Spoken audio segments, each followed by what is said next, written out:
மலையனூர் அங்காளியே ஆமா ஒரு தடையாவது போய் பார்க்கணும். ஆமாமா அங்க பார்த்தாலே ஆஹா அம்மா பார்த்த உடனே அப்படி அங்கமெல்லாம் சிலுக்குதான். ஆமா ஆமா ஆடாத பேரு கூட அம்மா பார்த்தோன்னே ஆடுவாங்களாம்.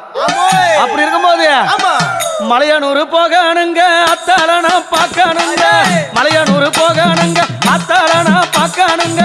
அத்தாள பார்த்ததுமே மருள் வந்து ஆடுதுங்க. மலையனூர் கோவிலிலே மகிமை பாடுது, மலையனூர் கோவிலிலே மகிமை பாடுது. உடுக்க ஒலி கேட்டதுமே உலகம் ஆடுது, அம்மா உடுக்க ஒலி கேட்டதுமே உலகம் ஆடுது.